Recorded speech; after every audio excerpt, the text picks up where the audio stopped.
Hey, I'm Brian, and today we're going to make some spoons here at Mission Mill Museum. Quick look at the mill race.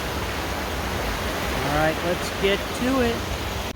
I cut off a nice little piece of appropriate length to make a couple of nice big kitchen spoons. And first step, we need to split this in half right down the middle. This nice tool called the fro, and do a nice controlled split down the center.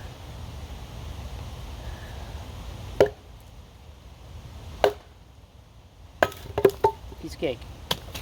Let's see what we got in here.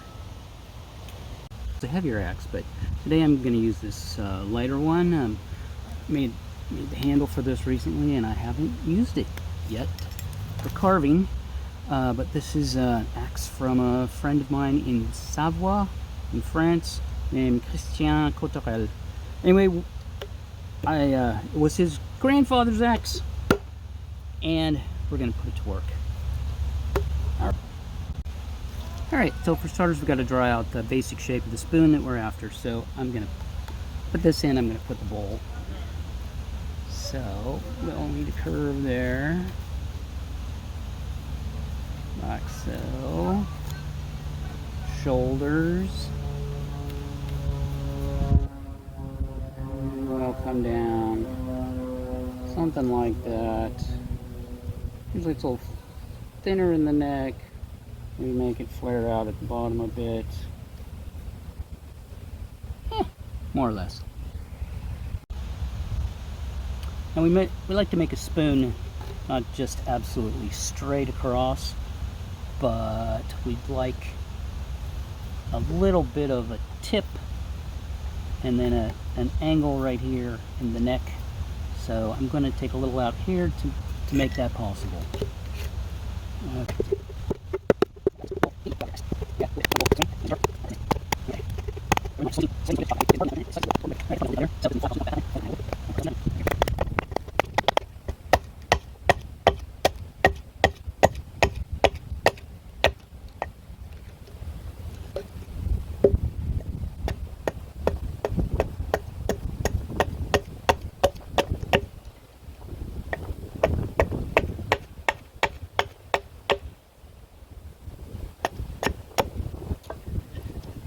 Okay, so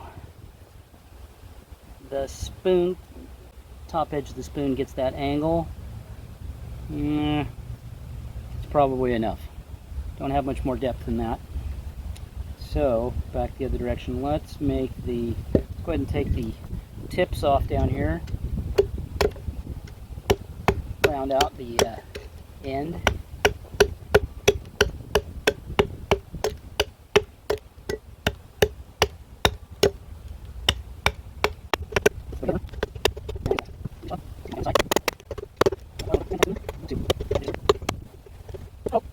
To take these parts out, set up the neck, take the sides off. Oh, we'll do that next.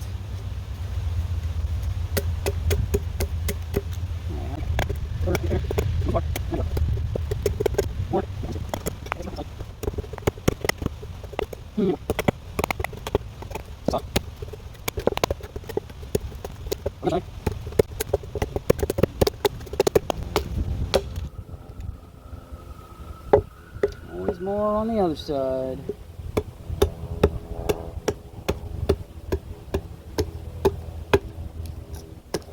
So, word about safety. Obviously, you don't want to cut your fingers off one of these things. So, interesting, I do get pretty close to my hand here, but I never start at the top of the stick of wood or the blank. I always start the furthest point from my hand and work towards my hand. Well, the reason for that, you kind of put some chips in. I'm going to several chips in like that, work your way up. Sorry, hang on a second, I'll explain why. Work your way up and then come back across it and take the waste material off. But the reason you start down here and work your way up is at each successive stroke with the axe you get more accurate because your mind has a chance to adjust a tiny bit with each stroke, and you get an intuitive, more intuitively accurate swing each successive swing. So that's why you start down here and work your way back up to towards the hand. Also, you notice I keep not dangling my finger or my thumb over the top like that.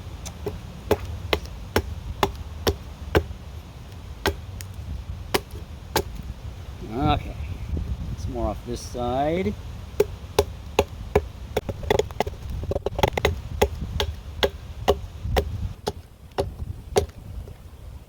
Alrighty. Whoa, it's starting to look spoonish. Okay. Let's see. So we want, as I was saying, to get this angle here and then back up that direction. We're going to slope this direction to get that angle going the other way on the handle. So take some from back here.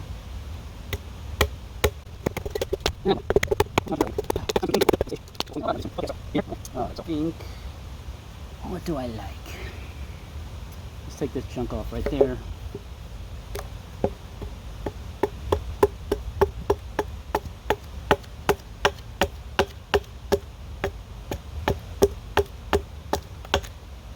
Alrighty. Also, when you come down into a valley like this, sloping down here and then down this direction and back, as you go down, the grain of the wood, of course, is going along the wood each way. But as you come down across the grain, you're cutting through grain in this direction. But then in the center, you start your strikes start going a little bit into end grain, and that's where you stop at that point. You flip it over and you go from the other side, get down into the end grain, stop, go back the other way, come this way, and then you smooth that little seam in the center out after at the end. Alrighty, so finish this baby up. Yeah, I think I'm gonna leave that fat down there. I have this idea to do this sort of double spoon, and on the other end have a little measuring spoon. So I think I'm gonna do that with this. So I'll do this sort of thing up here. Create another little shoulder up on this end. Sort of a baby shoulder.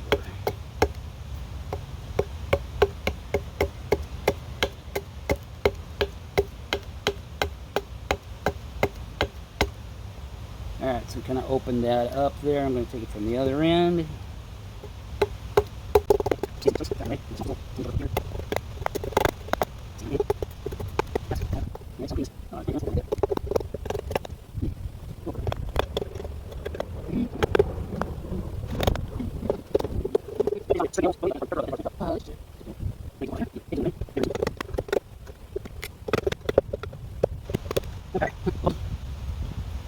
C'est la vie. Hey, Christopher. Alright, let's get after this with the draw knife. So, throw the spoon in here, pinch it in, and we start shaving. Get this piece of bark off first.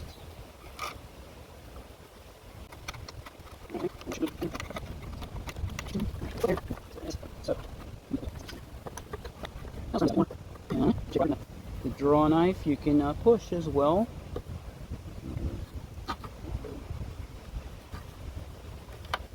It's a knife that you get to use both hands, two-handed whittling, and but it requires the use of something to hold the work, because you got to use both hands. Anywho, let's see.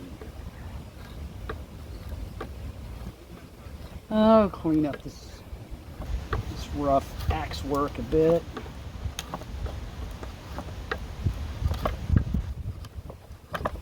This thing is little bit loose.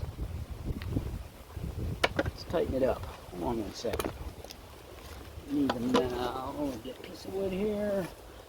And, oh yeah, that's loose. Give that a couple whacks down there. There's a wedge that holds that in. There. Now it's tight. Okay.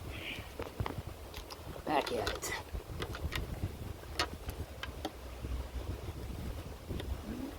Get shoulders down where I want them. All right, well. Making a big one. Yeah, it's going to be kind of creative. I'm trying to put a little spoon on the other end. Oh, okay. So it'll have like a little measuring spoon. Make a fork. A fork, of course. No, maybe next time. Not this time. Yeah, it's the first time I ever made a spoon like that. It went rather well. It did. We didn't have this at that point. Right. But this makes it a lot easier. Yeah. I have my spoon down in the shop in a paper bag in the fridge.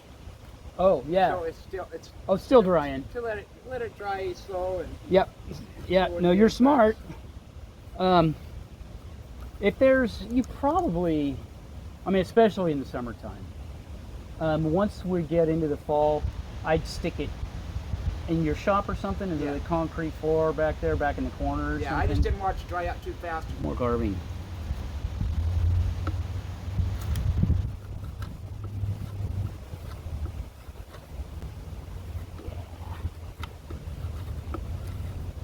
So, part of this, the angle's not really good for the camera here, but what I try and teach my students is that the kind of stroke you're after with the draw knife isn't a pull straight at you, but a slice that starts at one corner and goes across the blade to the other. So if you slice across your piece, it makes a smoother cut and it cuts more easily.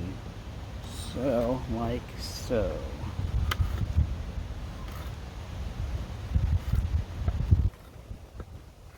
And yeah, so this is what so notice that peels up and tries to break there because I'm going now into end grain, so I flip it over and come back from the other direction right across that. And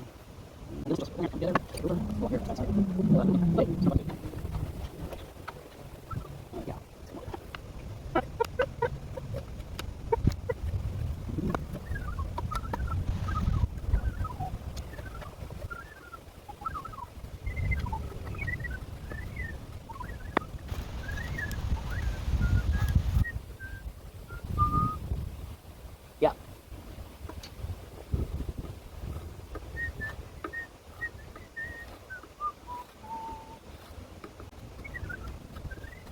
Uh-oh. Watch it. About to rip it all out there. Slow down, baby.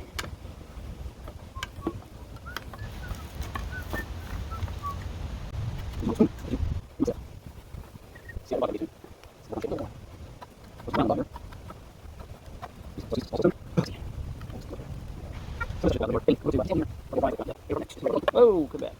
So, in there, let's do some shaping up on the big spoon here. Alright.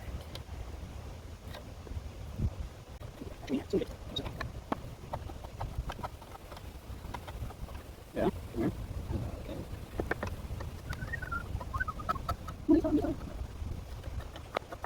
Okay. One Bizarro spoon. Let's see.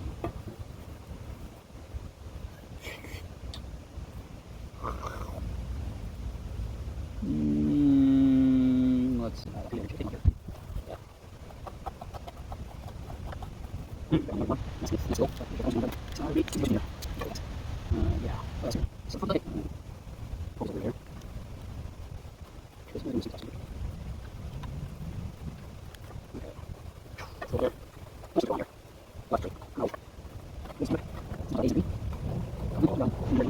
so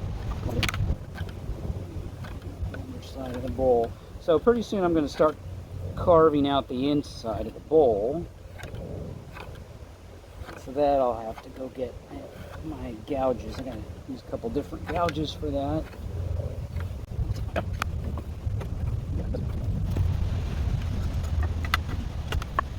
Yeah.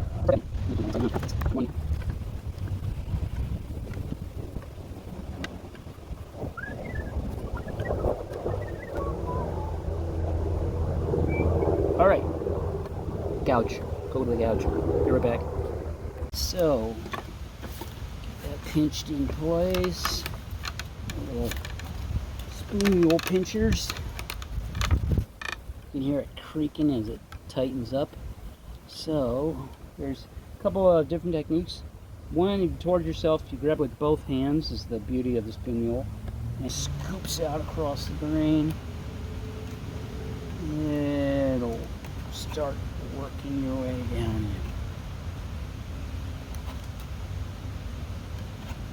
But we got to get through the entire quart of ice cream, so to speak.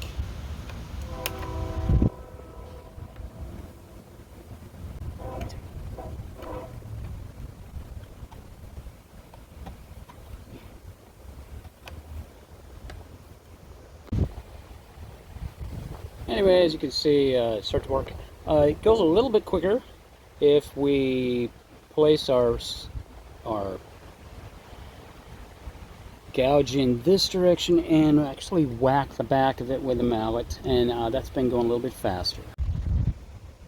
I did a lot of mallet work. Now I'm just scooping, so here's how that looks.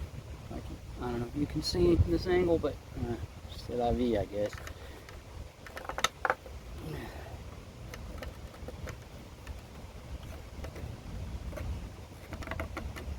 But leverage is the name of the game. Get down in there. Also, the same principles of slicing versus, I don't know, if you think of a chisel and you just go bash, bash, bash like you smack on it. Well, I mean, that works okay, but if you can cut, so for example, if I was going to pretend my finger's a piece of wood, but it's not, and I sliced, instead of just pushing it straight in like this, along like that, if I went across, I'm more likely to cut my finger. But it's the same thing if I'm slicing across the blade from like one corner across the other as I slice in through the wood. It passes through the wood much more easily and gives me a smoother result on the wood, and you know, cleaner chip coming off. Interesting kind of side note is 100 plus years ago, people made things by hand like this, just as us, just a normal procedure. That they didn't have sandpaper, and so they kept their tools really sharp, and they learned how to use the tool, and so that the cut that you make leaves a smooth finished wood behind. So it's where the expression in the film industry comes from, the final cut. When you're getting close to the end, then you make very careful precision slicing cuts that leave a smooth finish on the wood for your final cut. Okay.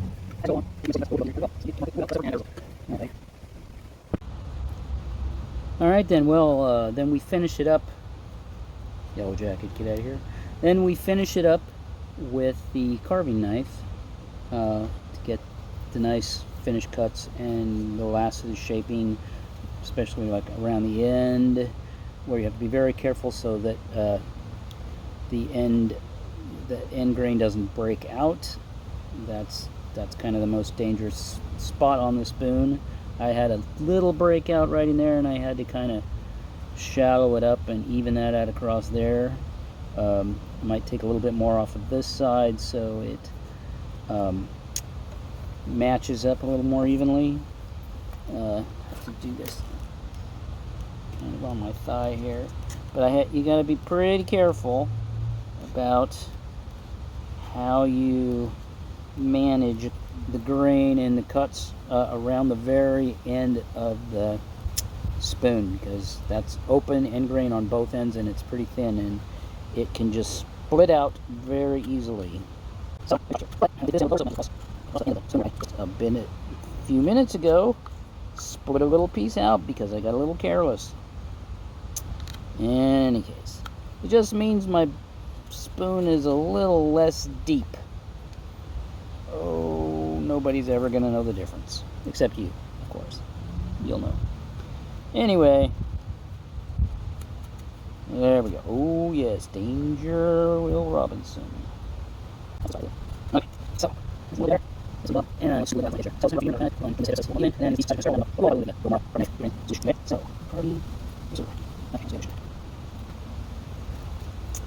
yeah, so techniques with a knife in the hand are completely different. You want to find that a lot of torque and control both can be had by twisting motion with the wrist, like that. Twist, and you get a lot of leverage and control, shorter strokes, if you twist through your cut. And the cut doesn't get away from you and get this long thing that goes and whips up into end grain and ends up creating a big splinter in your wood, which you can make more controlled short cuts, short strokes,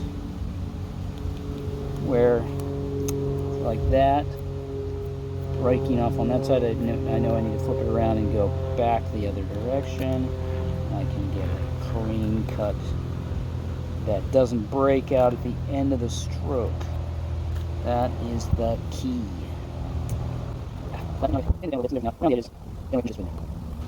Yes.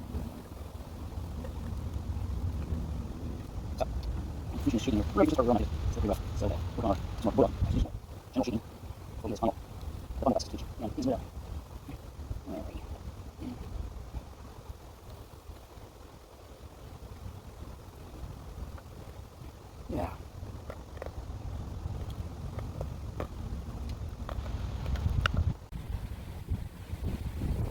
Alright then, well, time to quit for now. We'll do some, actually, probably we'll use some sandpaper and finish this up later.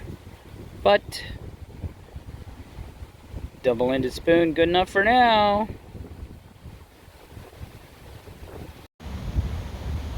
Okay, well, it's been 2 weeks, and I got these spoons here out in a plastic or paper bag. I got 2 spoons because I made another one from the other half of the same round of wood, and they're looking pretty good. You got to keep them here in this paper bag, and I put them away in the back of my wood shed up against a concrete wall. It's a place where they'll stay cool and even temperature, because these things have to dry slowly. I think it's the way I think of it is the spirit of the tree has to be respected, and if you try to dry the wood quickly, then the wood's gonna crack, and the tree's curse will be upon you. Anyway, so yeah, I think they're looking pretty good. They're gonna spend another couple of weeks at least, probably, well, a couple months, to properly respect the spirit of the tree. Well, that's it for me, Brian Sparks, here at the Willamette Heritage Center, where you can take a class from me if you'd like, here beside the mill race. You just need to contact the Willamette Heritage Center or go to my website, millrace.art. That's millrace.art. And once again, I'm Brian Sparks. Also, a couple thank yous. Want to thank Chris for his unscripted cameo. He's on the team here at Willamette Heritage Center. And I want to thank my friend in France, Christian. Merci mille fois pour cette hache magnifique. Merci beaucoup. And thanks for watching.